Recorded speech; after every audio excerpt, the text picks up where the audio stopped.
Good afternoon, Melvin.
Let's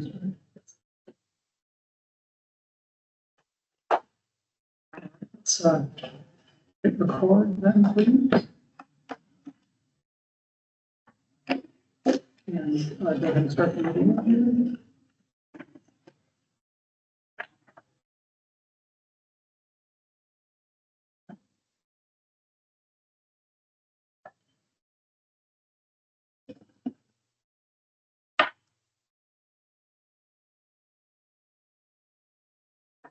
Good afternoon and welcome to the Wildfire Safety Advisory Board's December 4th, 2024 meeting. My name is Mark Wenzel and I am the supervisor of the Wildfire Safety Advisory Board branch at the Office of Energy Infrastructure Safety. Before we start the meeting, I'd like to ask Sang Sobel, one of the board's senior advisors, to talk about how to participate in today's meeting. Thank you, Mark.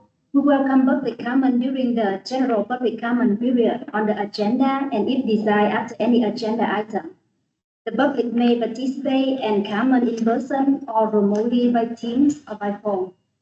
Please know that public comment may be limited to 3 minutes per participant. Participants will be called upon in turn.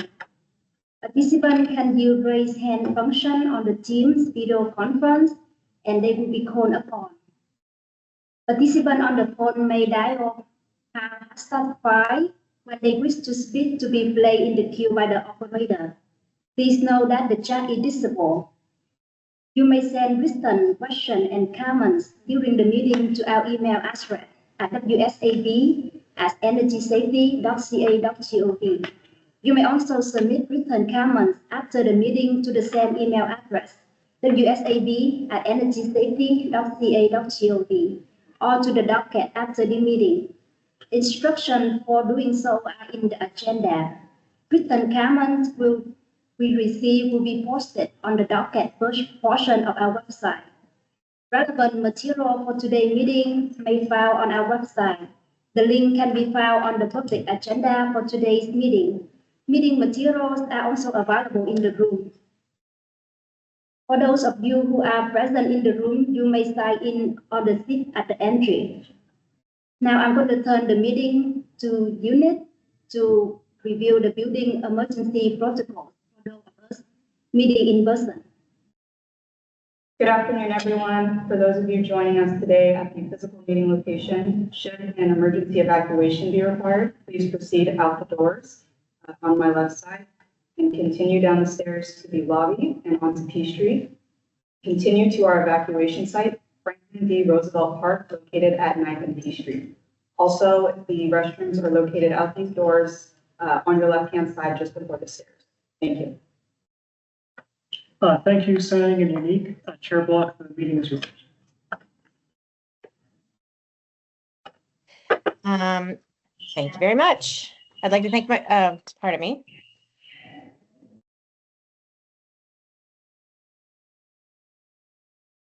My name is Jessica Block. I am the chair of the California Wildfire Safety Advisory Board, and I now call this meeting to order. Today is December 4th, 2024, and this is the fourth quarter board meeting for the board. To begin, Mark, will you please call roll? Board Member Armstrong. Board Member Batcher. Here. Board Member Batcher here. Chair Block. Here. Chair Block here. Board Member Haynes. Board Member Mader. Here. Board Member Mader here. Vice Chair Porter. Here. Vice Chair Porter here. Board Member Seifert. Can you hear me? Yes. Oh, okay, here. Very good. Board Member Seifert here. The chair, you have a quorum. Excellent. Thank you very much. I'd like to thank my fellow board members for being here today. Also would like to thank the staff for making this meeting happen in a hybrid fashion. Thank you to the Office of Energy Infrastructure Safety IT professionals, New Kong and Axel Holmer. Thank you to our advisors, our supervisor, Mark Wenzel, and our senior advisors, Sang Sobel and Sean Richards. Thank you also to our analyst, Unique Coleman, for assisting with organizing the meeting. Finally, I'd like to thank and welcome Mary Bell Batcher, our newest board member, for being here today. She comes to us with a wealth of experience and has been doing consulting most recently, but before that was president of the CPUC, and we're very grateful to have her on the board and eager to learn from her vast experience. I'd like to ask my fellow board members if there are any opening statements. And Mary Bell, why don't we give you the floor? If you would, please, do you have any opening statements that you'd like to say with us? Well, thank you, Madam Chair. I just want to thank, first, of course, the governor for appointing me to this august board, and certainly all of the staff who work so hard for the board, and for my fellow board members. Thank you all. And I will try and do my very best. I don't know how much you will learn from me. I plan to learn a great deal from you. And I do hope I can add value to your already very valuable work. I will probably be doing a lot of listening at first and not doing a great deal of talking, because I do need to catch up on where the board is and how I indeed can add value. So thank you, Madam Chair, for a few moments. Thank you so much. We're so glad to have you. Let's see. I would like to ask if there are any other board members having opening statements.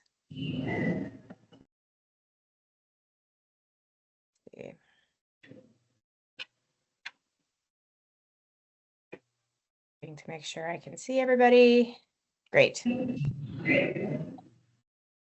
All right, well, let's review the meeting agenda in a moment. We're going to begin the meeting with an update from the Office of Energy Infrastructure Safety Policy Division. Then the board will discuss and vote on the adoption of our advisory opinion for the 2025 WMP plans for the publicly owned utilities. Next, the board will discuss and vote on the adoption of the Wildfire Safety Advisory Board bylaws, which we have not updated since we've moved to energy safety. We'll then move to consider adopting the meeting minutes, which we have a short backlog of for June 5th, September 4th, and November 7th of 2024. After that, we'll hear a staff update, and then we'll discuss agenda items for future meetings. Then if there are any general public comments for items not on the agenda, and finally, we'll adjourn the meeting. Board Member Mader, would you have any statements? Thank you, Chair Block. And apologize for shortly leaving the meeting. I was trying to raise my hand and I accidentally exited the meeting, so that's why I'm interrupting now. I just wanted to say welcome to Board Member Batcher, and I'm sure that we have a lot to learn from you. So I look forward to working with you. Thank you. Thank you, Board Member Mader. And I think I speak for all of us that yes, we are indeed a diverse board. The governor and other appointing bodies have done a great job of providing diverse representation for the state of California, and we'll certainly have a lot to learn from you. So thank you for being here. And look forward to working with you as well. Let's see. Now we will first hear from, I think we're getting some background noise from the mic in the office. And that is better. Yes, thank you. So next we'll hear an update from the Office of Energy Infrastructure Safety Policy Division from Dakota Smith. Is Dakota here? I am here. Great. The floor is yours. Awesome. Thank you. Thanks for having me. Dakota Smith. I'm the supervisor at Energy Safety and ESPD, and just have a couple updates. Let's go over since last met in September. So we can go to the next slide.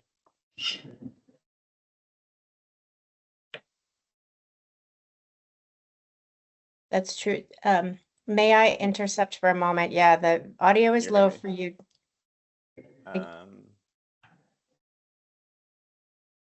Try again. That does sound better. Does that sound better to everybody else? Carry on. Let's see how it goes. I'll just unplug my headset.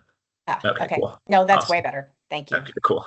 Thanks. Okay, so yeah, just have some updates that we have achieved since our last meeting in September. So I'll provide an overview of that, and then I'll touch on what we will be working on in the coming months. So we can go to the next slide. So I'll be providing some updates on the wildfire mitigation plans. I'll be talking about our updates on the evals, but also on the guidelines as well. And then I'll touch on the safety culture assessments, executive compensation, safety certifications, and I have a quick update on the risk model working group. Next slide. Alrighty, so this past year we have been evaluating the 2025 plan updates from all of the ECs. For Group 1, that is PG&E, San Diego Gas and Electric, Southern California Edison, and also Bear Valley. We have published our decisions for all of the Group 1 PCs, and that happened in October and then last month in November, and then for Group 2, which is Liberty, Pacificor, Hellas Power, Horizon West, and a Transbay Cable. We have issued a draft on Horizon West and Transbay Cable in October, and then we issued reject and resubmit orders to Liberty, Pacificor, and LS Power in August and September. And we go to the next slide. And then the draft guidelines, we have made some pretty big progress here. On the 12th of November, we published package 1 of the draft guidelines, and this included the process and evaluation chapter, the technical elements chapter, and a petition to amend a chapter. We held a workshop for package 1 last Tuesday on the 26th, and we are currently asking for comments and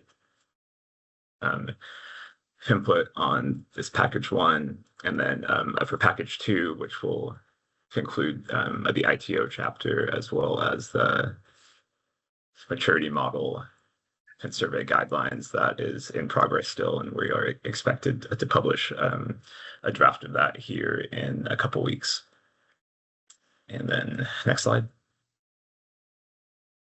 And then so I have some high level updates on what is in package 1 of the draft guidelines. So I'll start with the high level changes, and then I have some changes that were made to each of the sections. So high level, we broke out we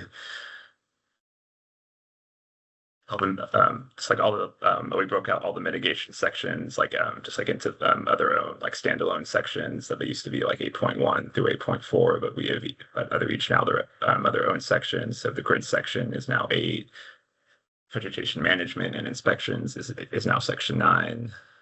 Situational awareness and forecasting is 10, and then emergency prep, collaboration, and public awareness is section 11. For targets, we have a number of changes here as well. What used to be called objectives are now qualitative targets, just to make that easier to follow and understand for the policy team as well as for the compliance team, and as well as the ECs. And so we do have the plan objectives, the overall objectives of the plan at the start of the guidelines. So just wanted to make this just clear that it's related to targets and what used to be called just the targets are now quantitative targets. And then along with this, we have created a master target table that's included at the front of these sections, where it has all it has the ECs lists all of their qualitative and quantitative the targets just in one place with all the related information there. And that's throughout all the sections. And also we are no longer requiring the 10-year targets. We wanted to focus on the 1 and 3-year targets that are happening within the 3-year cycle. Next slide. Okay, and then so I have some specific changes for a couple of the sections now. So section 5 is the risk assessment section, and we've had some major updates to the risk framework and the components. The graphic that you see, that's our updated graphic, and we have included the PEDS risk, which is on the right-hand side, and that's at the same level as the PSPS risk, which like rolls up into the outage program risk. All of this is new. But yeah, it just kind of like it captures all of that on that one side now. And it feeds into the overall utility risk, as does wildfire risk, which used to be ignition risk, which we have now changed to wildfire risk. So that's a change there as well. I think we have a hand. Yes, are we going to, do you want to go through the presentation and we'll ask questions later? Or I've got a number of questions from what you presented so far. I mean, we have questions at the end, but like I'm happy to have some questions now while it's fresh. Sure. So I was wondering, on the subject of the rejection resubmittals for Pacific Core, Liberty, and Ellis, I think you said Ellis Energy. What were the nature of those directions on resubmittal? Do you have any broad categories or? I don't have that on me right. Can Good. give that to you. Yeah. And then when you're looking at the overall utility risk, I'm very happy to see some organization about the definition of treatment one of the PSPS as a risk, and two, its incorporation into the overall utility risk. The rub when I was writing papers about this comes to be, it's somewhat, it's less subjective, or it's easier to kind of like, okay, this is the risk of a wildfire. We see that, right? But how do you value that? That's lives lost, buildings. You can quantify that. But then how do you equate that to like customer outage minutes? Like what is the factor? It's like the difficult part is when you try to say X amount of minutes equals Y amount of buildings in order to come up with it. I'd be very interested to get a more detailed breakdown of that determination or that mechanism that was chosen in order to equate it to one overall risk score. Okay, yeah, that makes sense. I can work with our like risk SMEs and we can get like a more a breakdown of Right. that and then follow up. Yeah. That's when I was writing my paper, that's the difficult part. That's where you have to make kind of subjective judgment.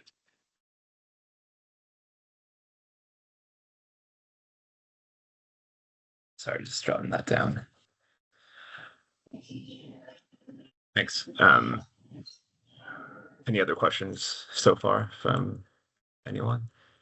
One that was, I might as well put it in now since I'm interrupting. Yeah. It would be great if, like, the wildfire safety, has told us that they plan to incorporate a number of our recommendations, and it would be fantastic if you could communicate where in these guidelines you did incorporate those recommendations. If you could get, instead of us looking for it, if there's a way you could do that, if that's not too burdensome, that would be appreciated. Yeah, we can do that. Yeah, that should be easy enough.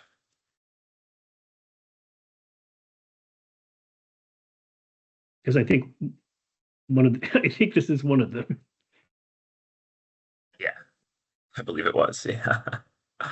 Yeah, that sounds good. We can do that. Great. Okay. If there's no other questions, we can go to the next slide. And section 6, which is the wildfire strategy. We have updated the risk impact reporting that is required for each of the initiative activities. The corporations must calculate the expected risk reduction of wildfire risk, the outage program risk, and a combined overall utility risk, and that has to include the cost benefit score. And I've attached a screenshot of the like updated table that we have included in section 6 as well. And then we can go to the next slide. And then some more updates on the other sections. So the public safety power shutoff section, this now focuses on lessons learned and event production, and we have taken the requirements for targets and extra narratives out of this section. We have revamped the QA and the QC requirements for Section 8 and for Section 9. So the grid section and the VM section, and then what used to be the emergency preparedness and a community outreach sections, those used to be their own standalone sections. We've merged those into one section to cut down on the overlap of the narratives and the tables, just to make everything more clear there. And then we have a new section, section 12, for enterprise systems, and that's now a standalone section that has its own requirements for targets and for narratives. And that's all of the large updates that I have for you on the guidelines. So we can go to the next slide. Actually, before you move on, can we go back to the previous slide? Yeah. I just wanted to make sure that the 304. There you go. This includes PSPS reduction? Or does it not? It should, yeah. Okay. Because I don't think I saw that expressly. It's not very quick going through. Yeah. But, oh yeah. but it's a part of the outage program risk. Gotcha. All right. Thank you. Yeah. Because I think this is another one of our suggestions. Yeah. Yeah, we can go to this one. Okay. I have some updates on the work streams from the safety culture branch. We can start with the safety culture assessments. The SCAs for this year, for 2024, were delayed until a contractor was on board, but a contract with the National Safety Council that has been executed, and the draft guidelines were published last month on the 8th, and then an adoption for those is scheduled for this month on the 16th, which I believe is a Monday. But due to this, the delay, the 2024 safety culture assessments will not be issued in time for the 2024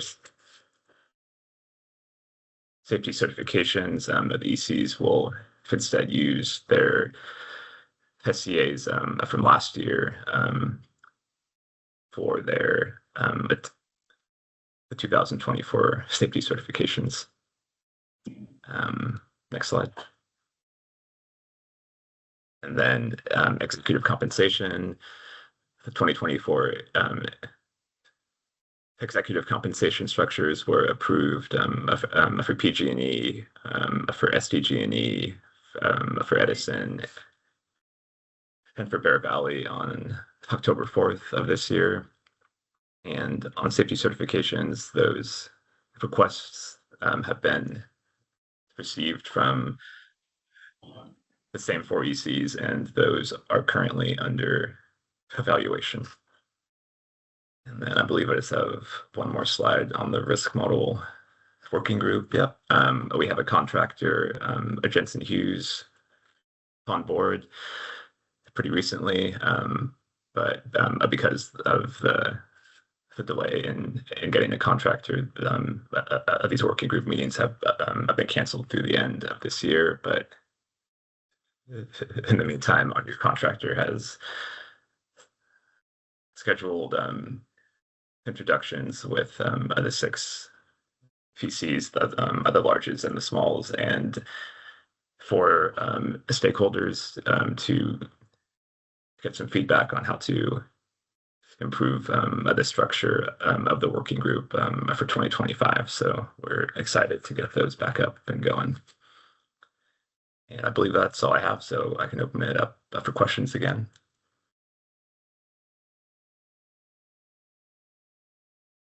Yeah, I'd love to get Jensen Hughes' contact information. Those, I think some of the problems are that the RMWG, if you miss a couple of weeks, it's difficult, right? So it keeps growing on top of itself. Yeah, I can get that over to you.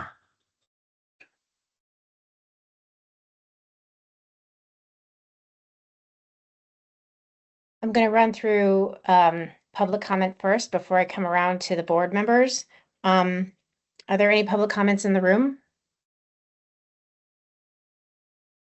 No public comments at this time. Okay, what about on the phone or by chat or email?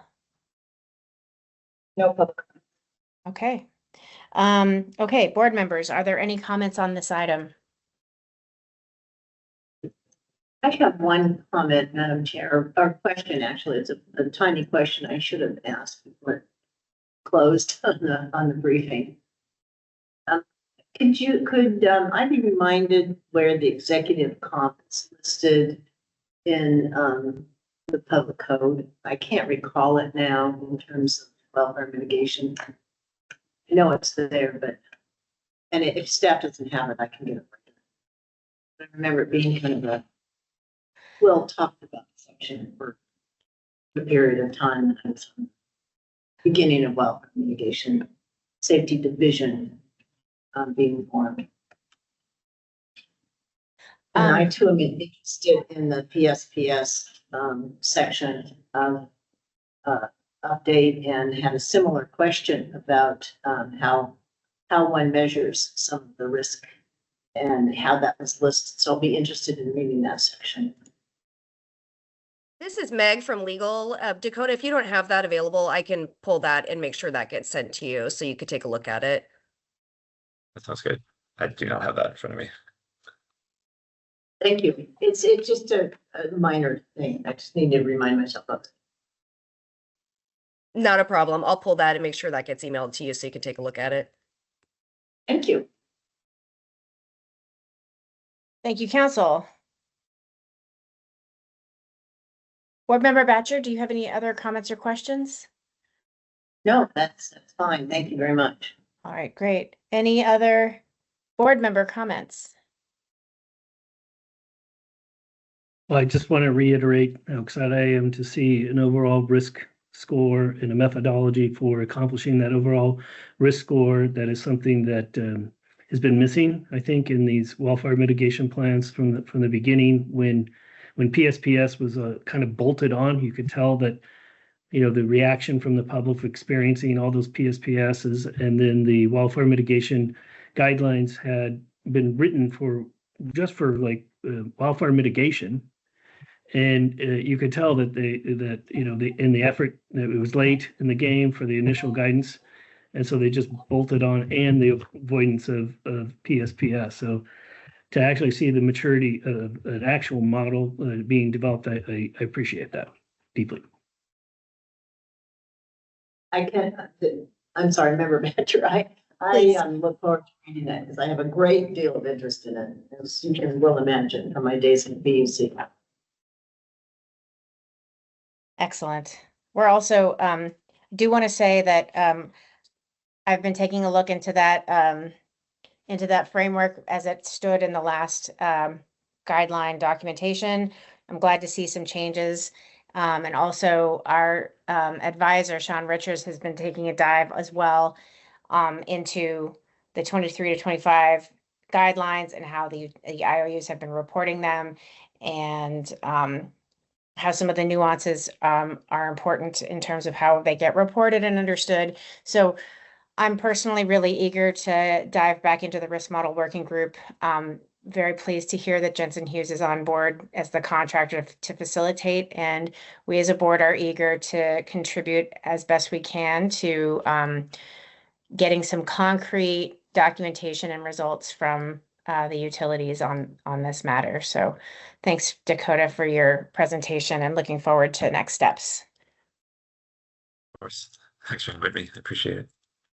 And then Chair Block, I was able to locate that code section while we were on this meeting. So if others are interested, it's Public Utility Code 8389, and then specifically subsections E, 4, and 6. But 8389, we'll talk about the executive comp structure.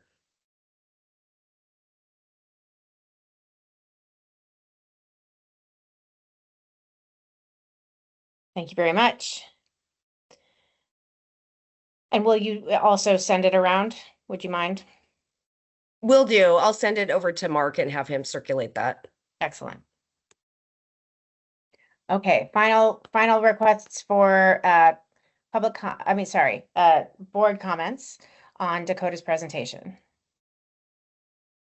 Madam Chair, this is Tim. I have no comment, but I just wanted to let you know that I've joined the meeting, and I apologize for being late. Excellent. Thank you. Thanks for your notification. Glad you're here. Okay, we will move on. The next item on the discussion is the adoption of the advisory opinion for the 2025 wildfire mitigation plans of the publicly owned utilities.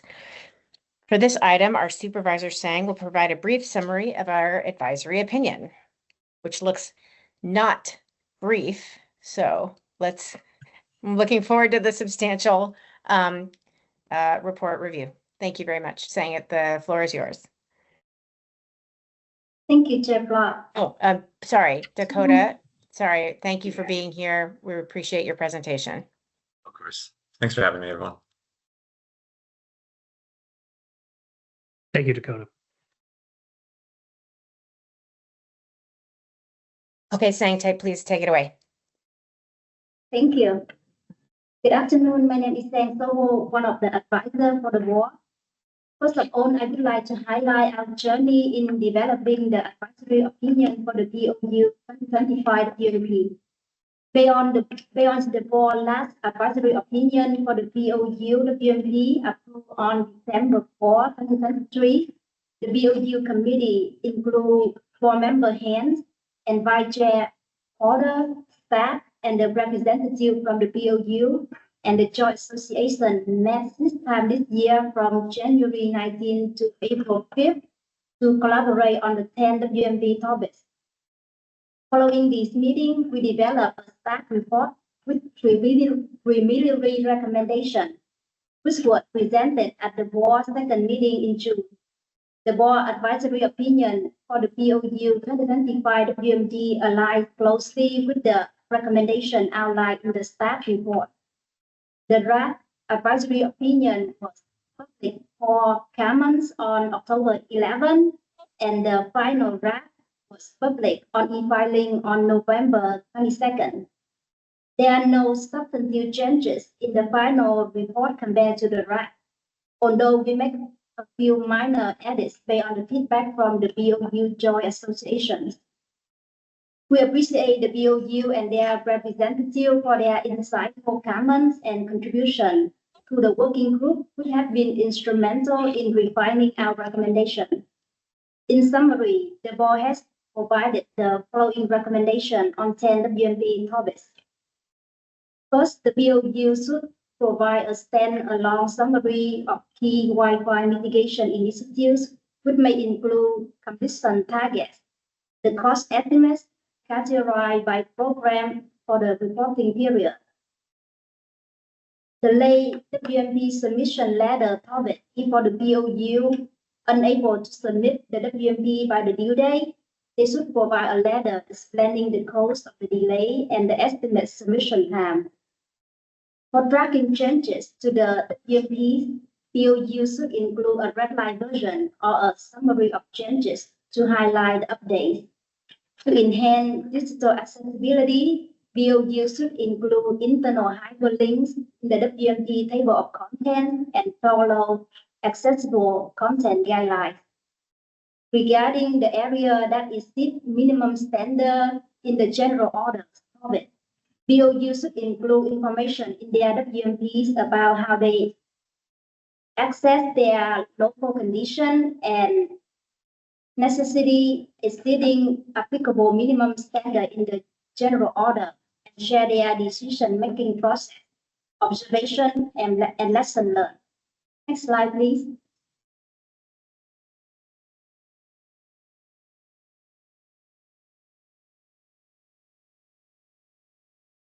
Next slide, please. On the topic of independent evaluation, the BOU should include an evaluation of the WMP strategy and project within the independent evaluation scope. This will enable the independent evaluator to provide recommendations for improvements to the overall plan and specific initiatives or projects.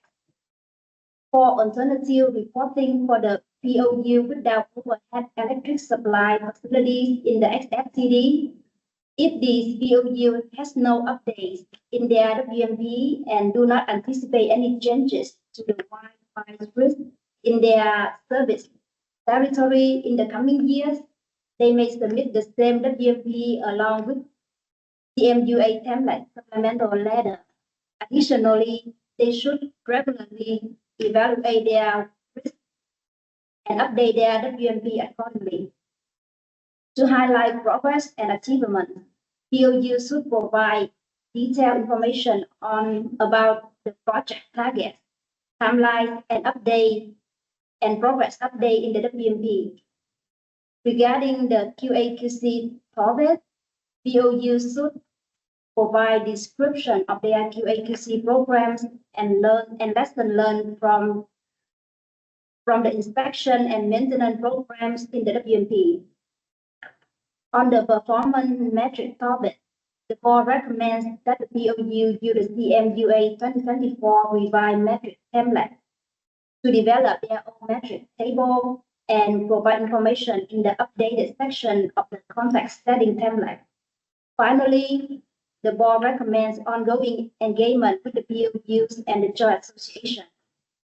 That concludes my summary of the board opinion for the BOU 2025 WMP.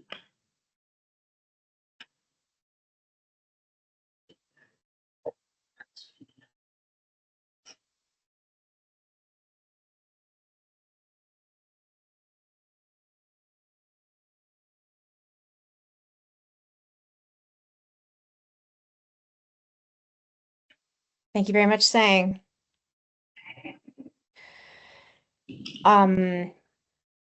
Does that conclude your presentation? Yes. Okay, thank you. I will move it to public comments. Are there any public comments in the room? No public comments at this time. Okay. We have a hand raised from Derek. I don't want to mispronounce your last name, Dolphy. Is that right?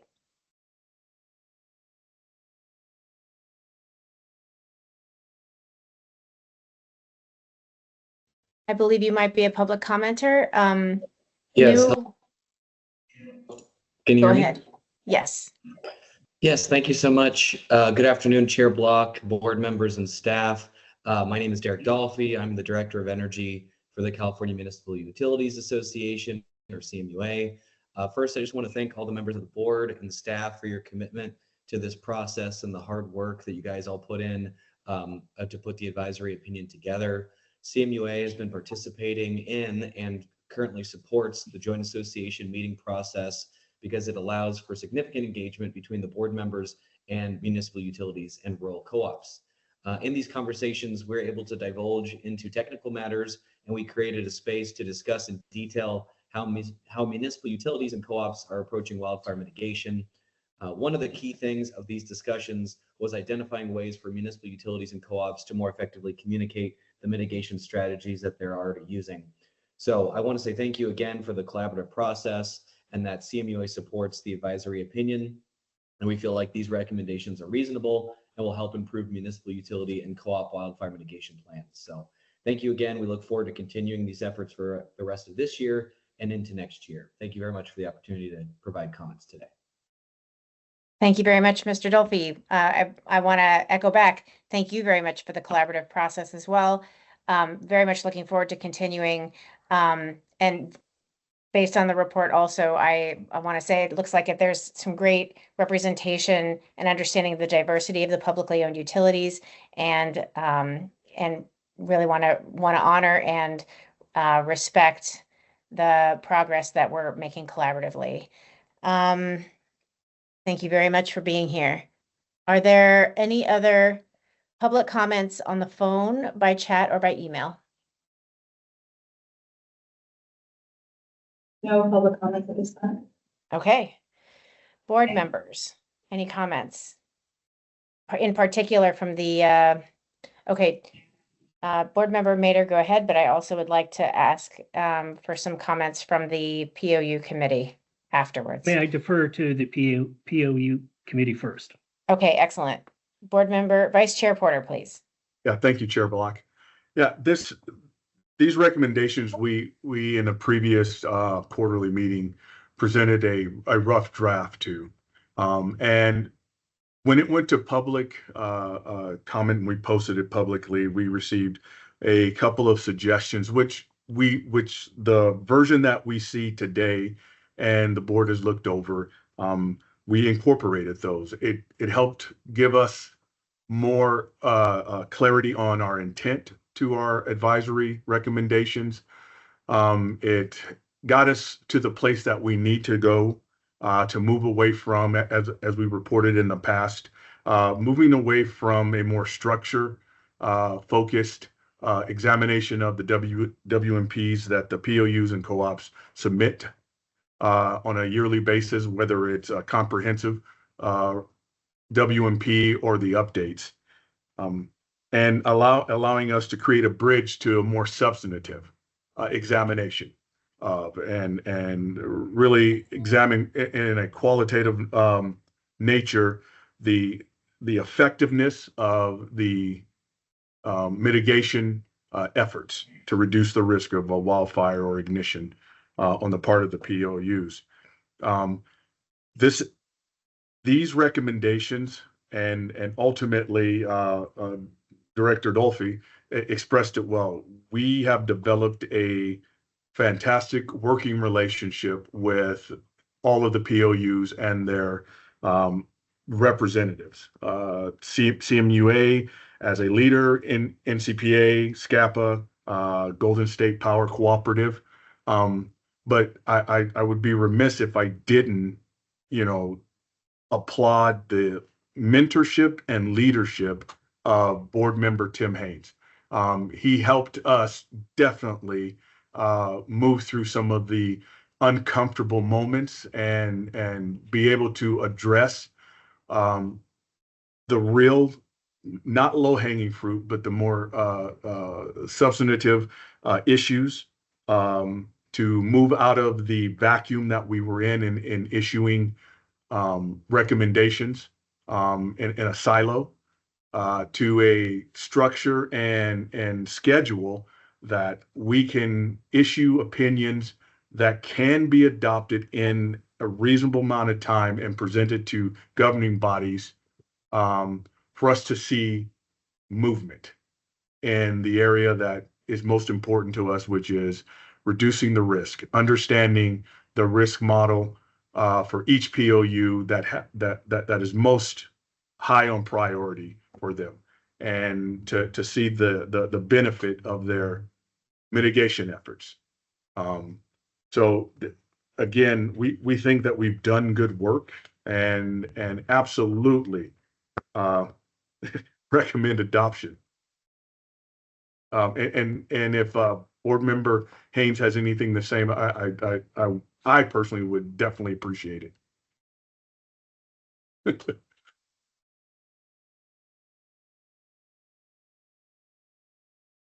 Board Member Haynes, you are muted.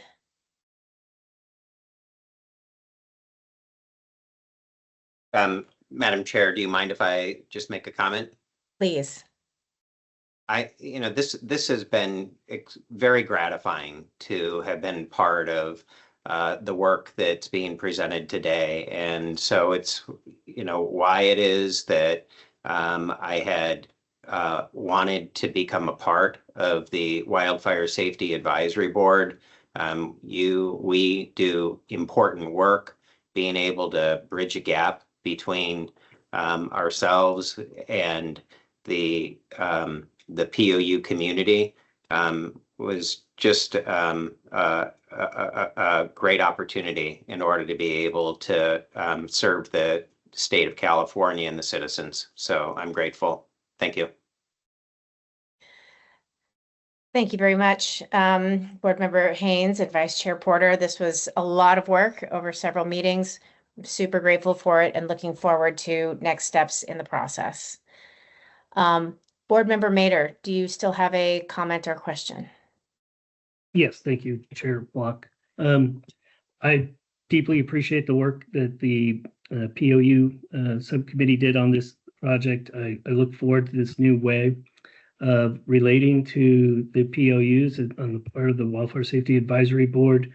In reviewing all the wildfire mitigation plans, I've seen a lot of diversity, very different plans. Some of them astonishing in their effectiveness. As I mentioned in our last meeting, congratulating the professionalism of the engineers of the city of Reading on their work. There are many others, but like any distribution, there are those that are not at that end, and there's some that could benefit from the understanding the work that others have done, so that they could be more effective in their wildfire mitigation plans. And sometimes it's just the communication of the work that they're doing. It's just the organizing of it in a way that communicates the good work they've done. And so I look forward to being able to use this new cooperative way that we've developed together to communicate both, obviously where, hey, we advise you to do this in order to better achieve wildfire mitigation, but also to communicate, the great work. Like, for instance, the city of Roseville. They have a long forest area, river area in their city, and the work that they did to mitigate the risk from that, even though they weren't required to, and the way they were to communicate it in their plan, to give out those kind of positive feedbacks as well.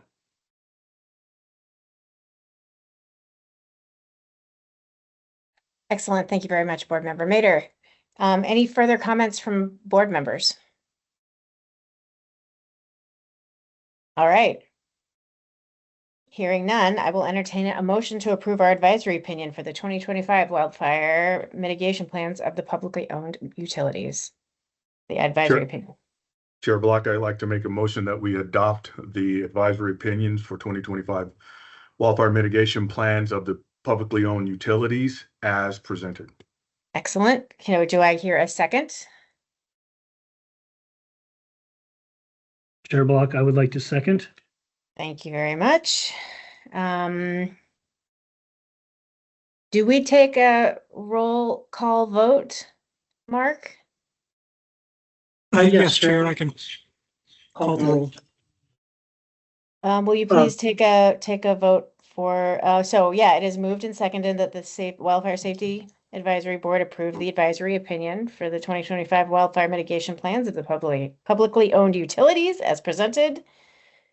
Mark, would you please take a vote? Board Member Batcher. Madam Chair, I think I will abstain from voting since this is my first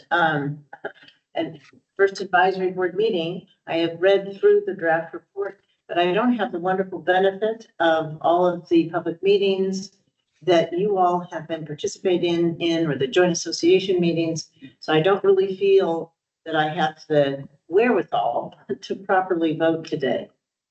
So I'll be abstaining from the vote. Understood. Thank you very much. Thank you, Madam Chair. Thank you, Member Batcher. Chair Block. Aye. Board Member Haynes. I'm afraid, under the, Oh, yeah. my current employment, I need to abstain. Board Member Haynes abstains. Board Member Mader. Yes. Board Member Mader, yes. Vice Chair Porter. Aye. Vice Chair Porter, aye. Board Member Seifert. Aye. Board Member Seifert, aye. Chair, that is 4 ayes and 2 abstentions. So we have a vote that the ayes have it, and the motion is adopted by the skin of our teeth. The Wildfire Safety Advisory Board approves the 2025 wildfire mitigation plans of the publicly owned utilities as presented. The next item on the agenda is reviewing and approving the updated bylaws. Mark, will you walk us through the updates that have been made? Thank you, Chair Block. The origin of this update is that as I was coming up to speed this summer on the board and its operations, I read the bylaws and noticed, as the chair said in her opening comments, that they had not been changed since the very first meetings of the board and were not current. So aligned with the board's strategic plan priority of creating the structures and practices for successful implementation, bringing the board's processes up to date and aligned with its goals. In consultation with the board's legal advisor, Meg Wilson, we developed updated language and worked with the executive committee on a draft. This was scheduled for consideration at the September 4th board meeting, but to make room for other items, this one was postponed.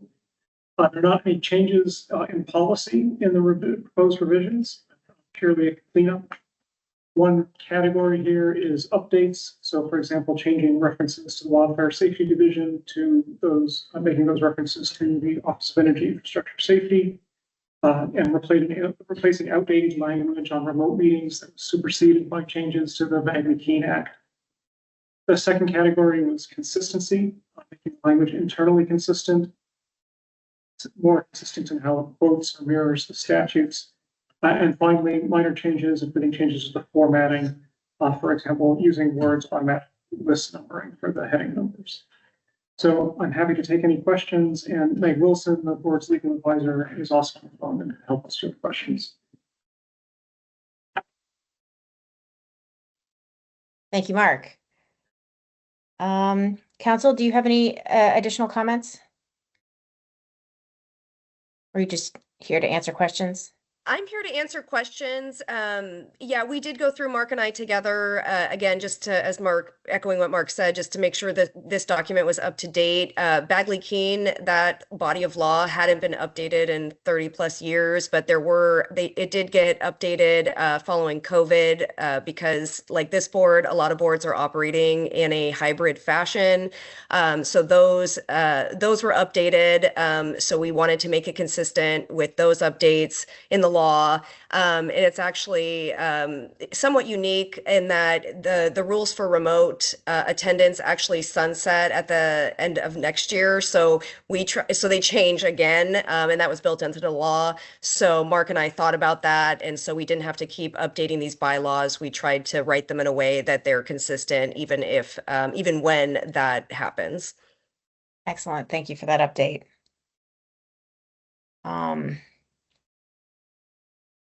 Okay, I will go through the public comment first. Any public comments in the room? No public comments at this time. Nor on the phone, or the chat or email, correct? Okay, No do we have any? Okay, any board member comments? Okay, excellent. Seeing no further comments, I'll entertain a motion to approve the updated Wildfire Safety Advisory Board bylaws.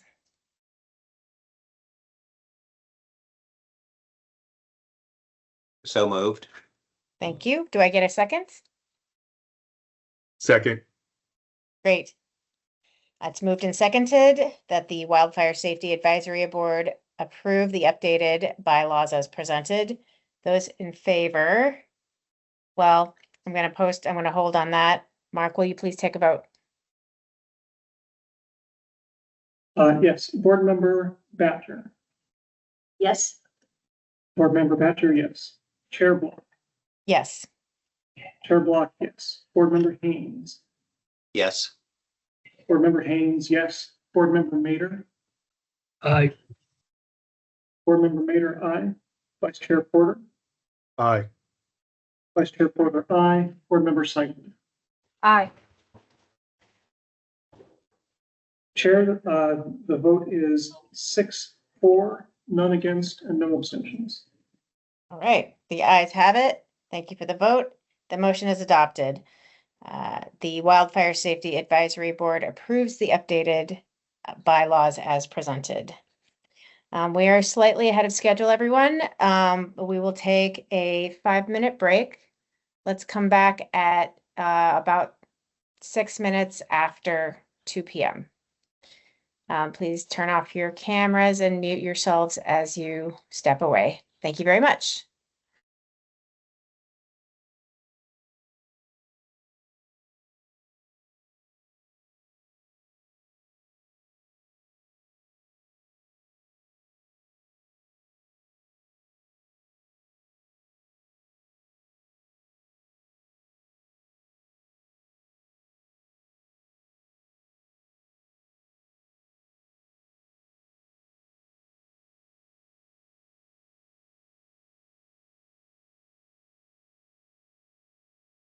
Great.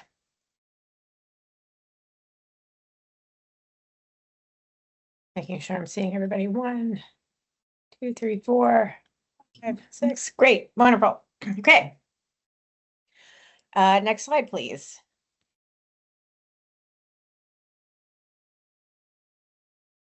Maybe the next slide. Our next agenda item is our meeting minutes, which we have not had time to approve in our last few board meetings. Shall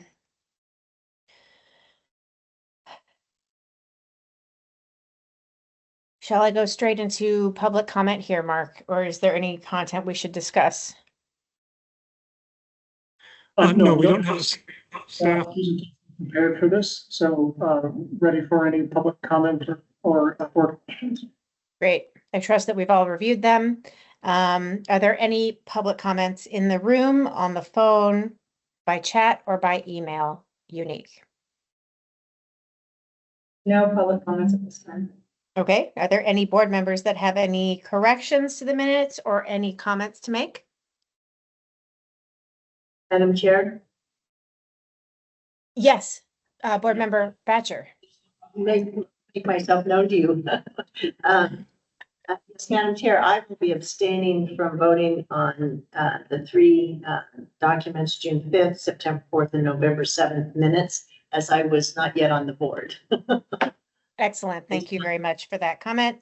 And I'm glad to see that we can adopt all 3 at the same time instead of having 3 separate agenda items. One more moment. Are there any other board member comments? Seeing none, I'll entertain a motion to approve the minutes for June 5th, 2024, September 4th, 2024, and November 7th, 2024, the meetings as they are distributed. Can I get a Chair motion? Block, I so move. Excellent. Do I get a second? If you're Second, muted, Chair. Chris. Okay, Yeah, great. Chair Block. Thanks. I'm sorry, point of order. Yes. I would suggest that we segregate these June 5th, September 4th, ultimately because board member Batcher will be abstaining. However, I believe that she will be voting on the November 7th, 2024 minutes. This is her first board meeting, so she was not around for the 7th. Okay. Is that okay? I'm sorry, but board member Batcher, was that what you communicated? Yes, I'm so sorry if I misspoke, but all 3 documents, the June 5th, September 4th, and November 7th. I was not yet a board member, so I could not obviously vote on any of those minutes. Okay, I withdraw. Okay, I second the motion. excellent. So I have a motion and a second for the Wildfire Safety Advisory Board meeting minutes as presented. Mark, will you please call roll for the vote? Board Member Batcher. Abstain. Board Member Batcher abstains. Chair Block. Aye. Chair Block, aye. Board Member Haynes. Yes. Board Member Haynes, yes. Board Member Mater. Aye. Board Member Mater, aye. Vice Chair Porter. Aye. Vice Chair Porter, aye. Board Member Seifert. Aye. Board Member Seifert, aye. Chair, that is 5-4, no against, 1 abstention. All right, thank you for the vote. The ayes have it and the motion is adopted. The Wildfire Safety Advisory Board approves the meeting minutes for the 3 quarterly meetings as presented. Next, we will move to the staff updates. Mark, will you please lead those updates? Thank you, Chair Block. At the last board meeting, the members discussed the strategic plan. Sorry, the September board meeting, the members discussed the strategic plan and staff presented the work plan and implementation plan. We'd like to share some updates with you now on our progress and current thinking and get any feedback and direction from the board members. The first work stream in the work plan was the advisory opinion for the POUs, which with your adoption of the document was completed for this year. The second, third, and fourth work streams are connected to delivering recommendations to energy safety by June 30th of next year. The second work stream is the report itself. The third is a review of risk modeling that will inform recommendations. And the fourth is a look at effectiveness. Senior Advisor Sean Richards is leading the work on risk modeling. Senior Advisor Sang Sobel is leading the work on effectiveness. And they'll each present their work today. Board Member Mater also suggested effectiveness as a future topic at the November workshops. So Sang's presentation and board discussion will hopefully help to address that suggestion as well. And then finally, after those presentations, I'll talk about the strategic plan process and some next steps. So, Sean, would you please provide an update on the risk model review? Good afternoon, board members, colleagues, and members of the public. My name is Sean Richards, and I'm a senior advisor to the Wildfire Safety Advisory Board, staff lead on risk model research. Next slide, please. So first question is, why are we doing this? Why are we looking into risk modeling? And as outlined in the board's work plan, risk modeling is central to utilities, wildfire mitigation plans, and their investment strategies. But furthermore, it's complicated and a highly technical issue that both energy safety and utilities are making decisions based on. There's an increased amount of data available that can assist utilities in determining the risk. There is technical advancements that have lowered the cost of entry into the risk modeling space. And finally, this is an emerging market in which a lot of advancements are being made. So we want to better understand what is being done to improve the space. And with that, recommendations from the board need to be ahead of the curve, proactive rather than reactive. And so how are we going to, next slide, please. We started off with a literature review to better understand the space and identify interest groups to reach out to. Then we moved on to a thorough understanding in the wildfire mitigation plans, particularly with the big 3 investor-owned utilities, as they maintain the more advanced models. But we're also looking at other IOUs and POUs that are beginning to develop their models. Finally, we've met with many partners. First of all, we're working closely with the scientific committee, represented by Chair Block and Board Member Seifert. We're also meeting with subject matter experts and colleagues within energy safety that have been working in the space to develop a baseline understanding at the agency level. Working and meeting with state partners to better understand how they use and evaluate risk models. We're meeting with academic research institutions to understand where advancements are currently being focused in the field. And finally, in the coming weeks, we will be meeting with industry partners in catastrophe modeling and financial risk to better understand their perceptions and procedures on wildfires. Next slide, please. And so in building out our understanding, we started off by taking what's in the wildfire mitigation plans and adapting it to a visual model where we can see where things flow in and out of risk models. This will help us identify what we know and what we do not know. It will help us compare differences between the utilities risk models. And it'll also help us compare differences, if any, in the way models are described within individual utility WFPs. Second, we're using maps to assist in the interpretation of risk by taking and gaining a better understanding of where risk is geographically. So on this left side, you can see a few of the schematics that I built out using the platform Microsoft Visio, all from resources within the wildfire mitigation plans. Next slide, please. And what outcomes are we working towards? So we would like to provide detailed findings on risk models that lead to fruitful recommendations, so we're not comparing apples to oranges. We want to increase knowledge sharing and opportunities for lessons learned in risk modeling. And in accordance with the board's mission, we want to make advancements in risk models that decrease wildfire risk. I'm happy to take any questions the board may have. And if none, I just want to say thank you for the opportunity to present my.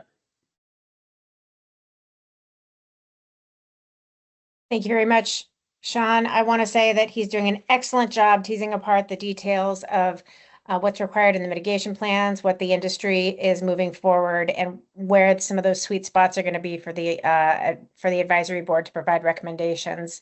It's really exciting. Looking forward to next steps. Mark, do we wait here and take public comment after all the updates? Yes, we'll take public comment at the end of the item. Great. The board is welcome to ask questions and interrupt as they see fit. But Okay. we'll have one up. So with that, I think I can turn to Sang Sobel for her presentation on the effectiveness research. Thank you, Mark. Good afternoon, I'm Sang Sobel. I'm the lead of the Grid Hardening and Vegetation Management Evaluation Project. Grid hardening and vegetation management are the two main categories of the wildfire mitigation strategy. Both the IOU and the BOUs are investing significant time and ratepayer funds into the initiative. The board is interested in investigating the effectiveness and the cost effectiveness of these mitigation strategies and potentially provides recommendations based on this research and analysis. Our approach is to review the WMP, the quarterly data request, initiative updates, WMP guidance, and external literature on methods to measure the effectiveness. We collect data and perform analysis, interview subject matter expert, the utility representative. We met with the data team, policy team, and environmental science team within energy safety to discuss this topic, and we appreciate all the feedback from them. We will later consult with or request guidance from the body. Next slide, please. Update on our progress. We reviewed several scientific literature related to this topic. The most noteworthy piece is the risk cost trade-off in power sector wildfire prevention from UC Berkeley researchers. The study evaluated the cost effectiveness of various mitigation measures deployed by PG&E. As you can see from the graph, they report that underground reduced emission risk by up to 100%, enhanced vegetation management, caused 57 fewer in emission. Fast strip setting or enhanced power line safety setting reduced the probability of emission by 72%. Combined enhanced vegetation management with fast strip setting reduced emission risk by 92% on average. Next slide. Utility also conduct several studies to evaluate the effectiveness of their mitigation strategy.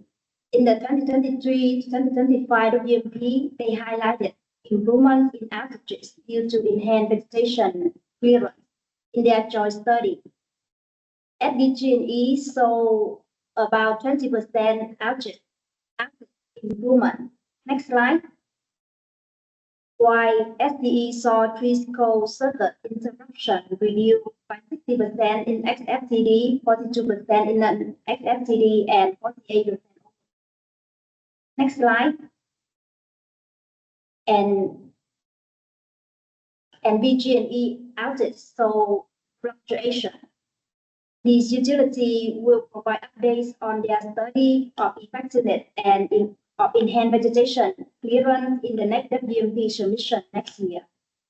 BG&E also the WMP that cover conductor and undergrounding have 64 and 97% effectiveness. Moreover, their fast strips show about 68% reduction in emission in XSTD, while FDG&E and SDE show 65 and 72% effectiveness for cover conductor. Next slide. During our review and analysis, we found challenges in assessing the overall effectiveness of grid hardening and vegetation management programs. The first one is excluding undergrounding. Utility often implement multiple mitigation efforts in the same location.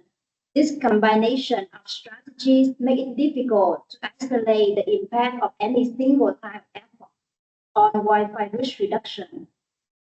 Particularly, utility enable public safety power shut off, VSPS, or fast strip setting also impact the emission and outage data.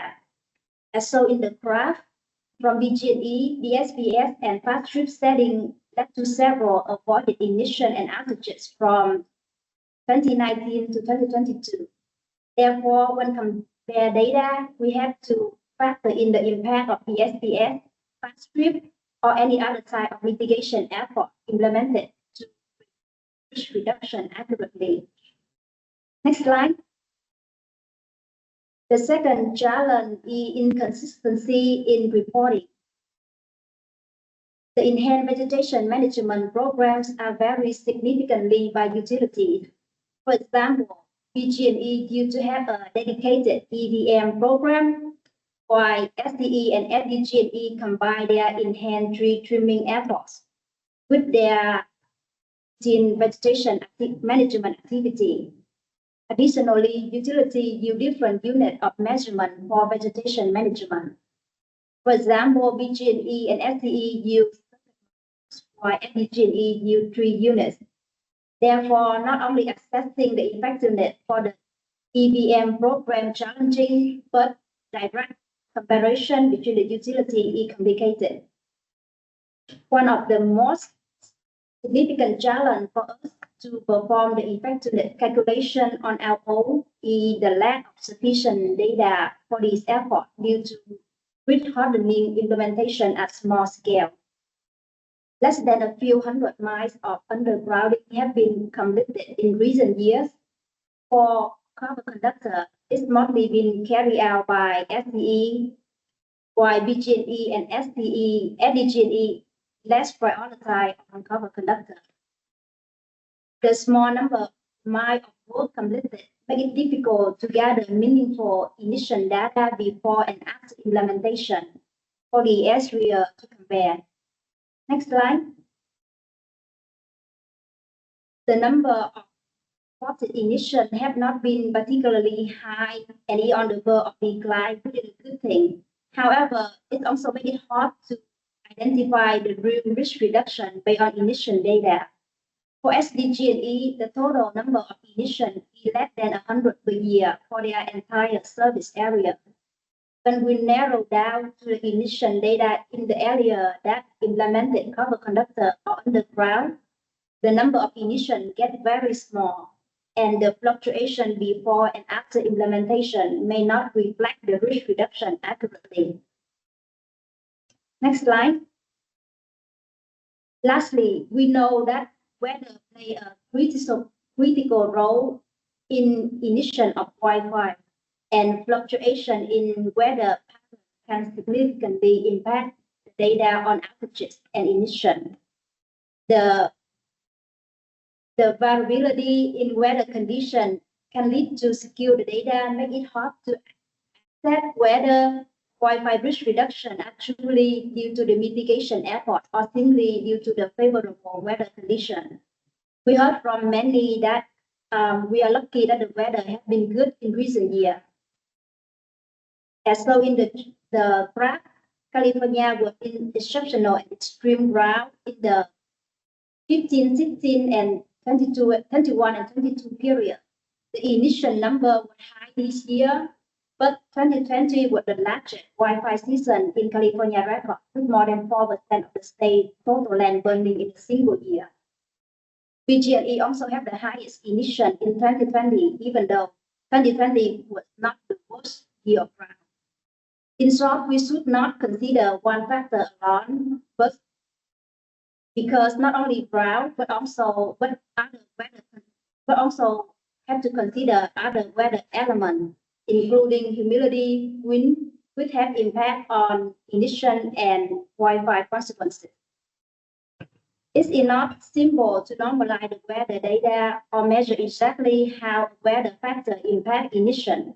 Without a consistent weather normalization methodology, it's difficult to accurately measure the effectiveness of the wildfire mitigation efforts. For the next step, we will meet with the IUU and the POU representatives and external experts. We also plan to gather additional data and information for our analysis and form recommendations. That concludes my update on the effectiveness of grid hardening and vegetation management. Happy to take any questions. Thank you.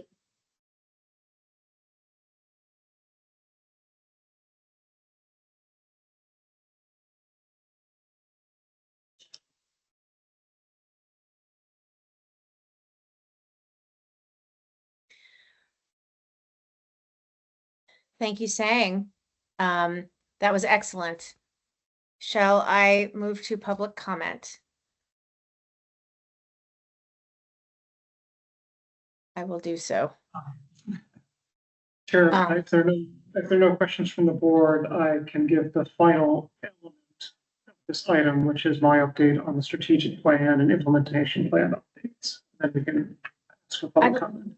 Okay, I'd like to make a comment to Sang's presentation. First, to thank Sang for the hard work. Those are excellent results, and you definitely in your conclusion, I appreciated the nuance that you were identifying and made me want to look at actually many of those plots put together and looking at maybe not annual results, but seasonal results. You could, and some of those plots actually looked somewhat concerning. Like you might see a general trend in reduction of vegetation related vegetation caused outages or ignitions. And yes, it might be coincidental with the weather. But some of those plots didn't look like a whole lot of progress was being made. And so, yeah, the nature in which we ask the question really matters, and what variables we use to make those associations. So thank you so much for the legwork, and looking forward to following up with you offline to do a deeper investigation. So much needed work. Thank you very much. Are there any comments or questions from the board additionally? Chair Block, I like you wish to follow up with saying regarding the reduction in risk as a combination of weather and the fast trip curves. It's very difficult to because there definitely has been a reduction in the number of ignitions, but was that because of the pulses of humidity that happened in those years, or was it the result of the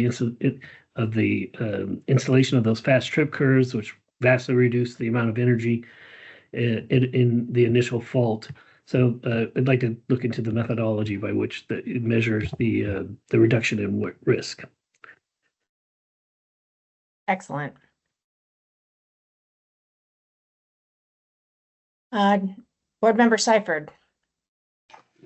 Yeah, I just want to chime in and mention that I'm really excited and enthusiastic about the quantitative approach that we're starting to take and looking at the trends in ignitions and what they may be related to. I think that as more time goes by, we'll have further data and information to be able to attribute what those trends are due to. You know, are they due to certain things? And you can control for climatic factors and weather factors and other factors. And so I think this is the first step in really quantitatively understanding the relative impacts of different measures in terms of how much they actually can reduce risk. So when we better understand which measures work better, then we can start prioritizing those measures. And I also am really enthusiastic about the risk modeling progress that we're making as well. And I thought I'd just put that out there. Excellent, thank you. Other board member comments or questions for either presentation, Sean's or Sang's? Okay, Mark, please take it away for the next presentation. Thank you, Chair Block. Next slide, please. So the reporting requirements in the current work plan and implementation plan include supervisor, me providing updates on progress to the executive committee, which we've been doing, that the chair will agendize a staff update at each meeting. So this is a partial fulfillment of that. And then twice a year, the staff will update the implementation plan and bring it to the board for review, as well as an annual board review of the strategic plan. So specifically on the implementation plan for each of the priorities, the strategic plan included objectives. So what's on the screen now, I know the text is too small to read, so the intent here is just to illustrate the approach. The document is provided to the executive and policy committees. I'm happy to go over it in more detail if any of the board members would like to do so. So on the left is the structure for one of the priorities, with a priority, the objectives that were defined in the strategic plan, intended outcomes for each of those objectives, and then specific actions that staff and the board will be taking to achieve those objectives. On the right is the full expanded view of all the priorities. The structure is the same, so the first four columns are the priorities, objectives, intended outcomes, and actions. The next set of columns is a series of timestamps monthly for the first 6 months of implementation and quarterly after that, and those will get expanded as time goes on, with specific actions in each of those periods. The second column from the end is a update tracker, progress tracker, and the final column is outcomes as those become available. And I'll review this implementation plan weekly to make sure we're on track. Next slide, please. So the second performance metric for the strategic plan are the KPIs that were adopted for each of the four priorities. Again, a lot of text, and I know it's too small to read, and the goal, again, is just to show the structure.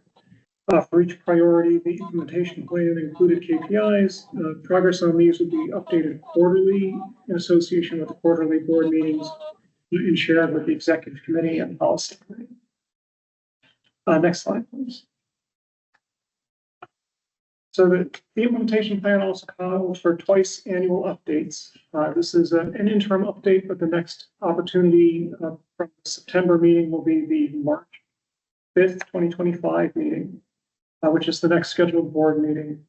What we're considering now is to make that an annual meeting of the board, including a budget conversation to provide consultation to energy safety as required by the statute, election of officers, the bylaws require election of officers each year.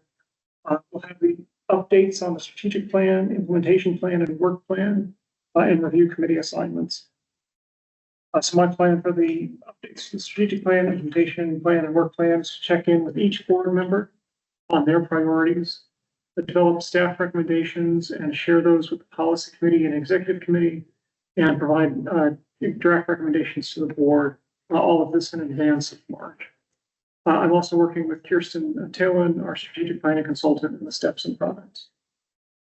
So for each of the board meetings next year, these are currently set for the first Wednesday of the last month of each quarter to meet the requirements for quarterly meetings. Staff are also working on speakers and associated cycles for these meetings. So that's the the conclusion of our update, but happy to take any questions.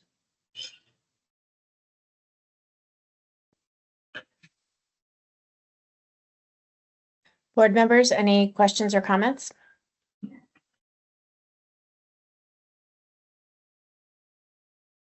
Chair Block, this is Board Member Haynes. I want to thank you, Chair, for recognizing the importance of initiating the strategic planning exercise earlier this year. If you reflect back, what we were experiencing, or examples of what we were experiencing, is that we had a really overstretched staff, and we had more items on our agendas than we were able to do justice to. And as a consequence, we were finding ourselves being inefficient. And so, with your leadership, you brought the entire board together, and we worked through developing the vision, the mission. We identified the key priorities. Since then, the policy committee has worked closely with staff as they've taken ownership of this and moved it further. And so you see that reflected in the KPIs that have been developed, the implementation steps that we have here as well. And so I applaud your thoughts in bringing this together. I encourage the board to keep the strategic plan front and center as we move forward. We want to ensure that we remain focused and efficient as we're achieving our goals. So just wanted to make that statement and offer that encouragement. Thank you for that support and encouragement. Very much appreciate it. And thank you for your leadership in the policy committee also in making the strategic planning meeting and structure actually happen. Fellow board members, any other comments or questions?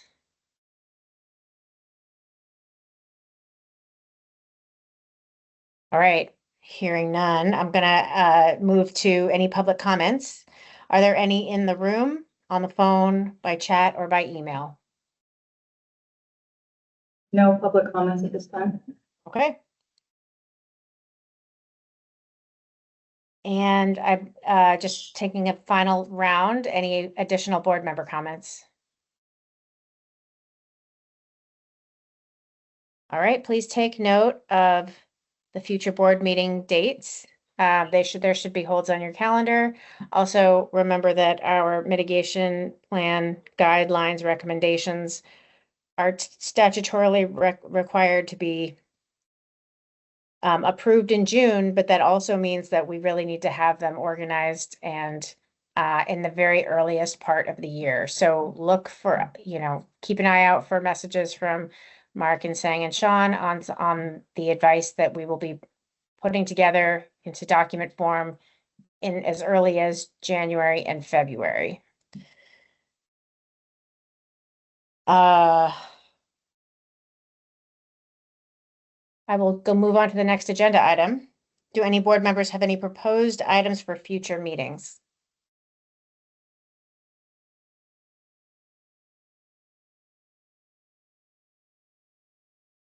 Vice Chair Porter. Thank you. Thank you, Chair Block.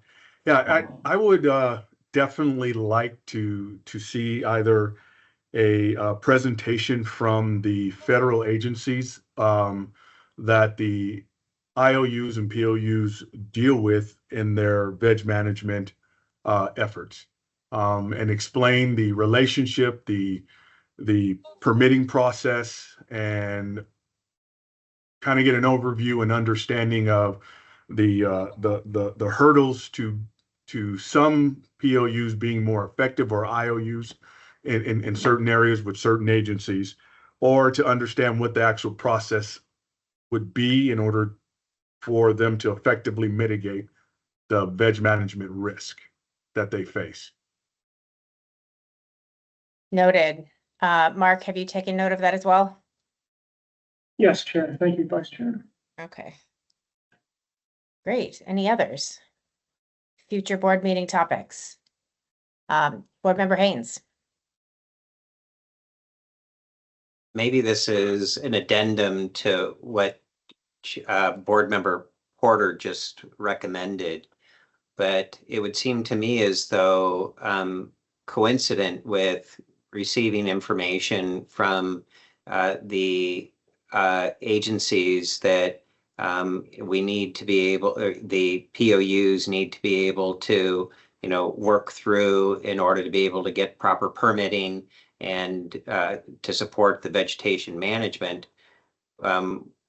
We may find it beneficial to hear from some of the utilities in what it is that they've done in order to be able to be successful in managing their responsibilities in light of the requirements that they'll need to follow with the Forest Service and others. So I don't know, Chair Porter, if that's complementary to what it is that you had recommended or redundant with anything else that may be going on, but it just strikes me as though including some messaging in regard to what's been done in order to be able to address the responsibilities that the utilities have in vegetation management with the requirements that are being held by the landowners and others. Actually, Board Member Haynes, that actually is a great idea.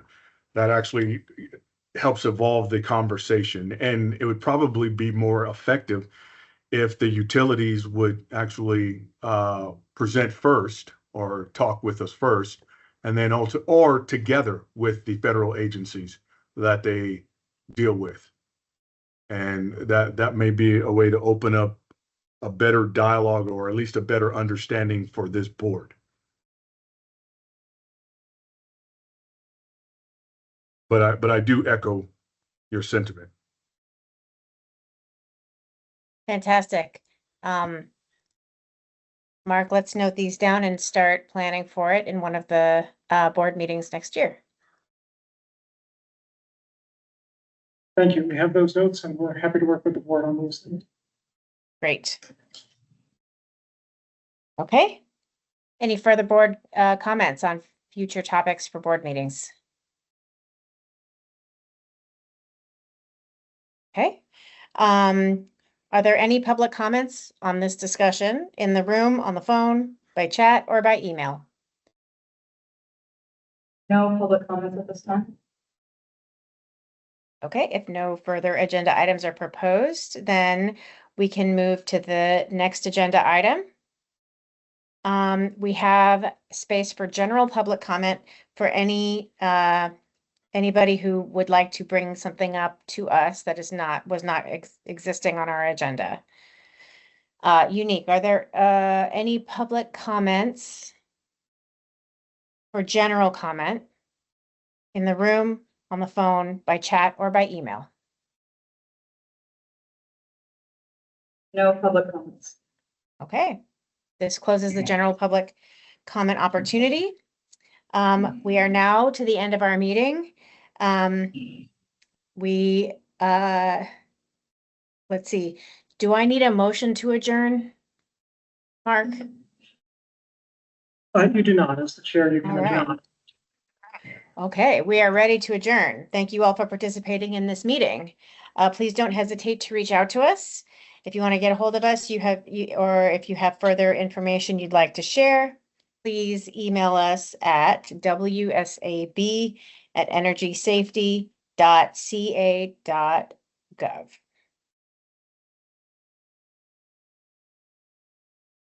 Again, thank you IT staff, New and Axel, for making this meeting possible. Thank you again, Mark, Sean, Sang, and Unique, our staff, for getting us together. getting the documents completed and pulling the meeting together.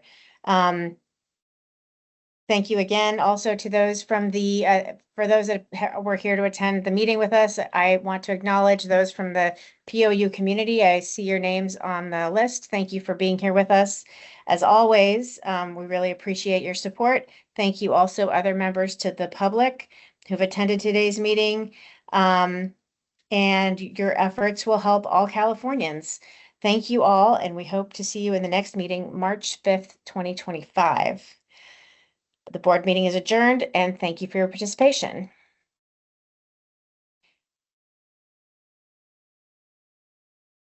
And what happens now? Can we stop recording?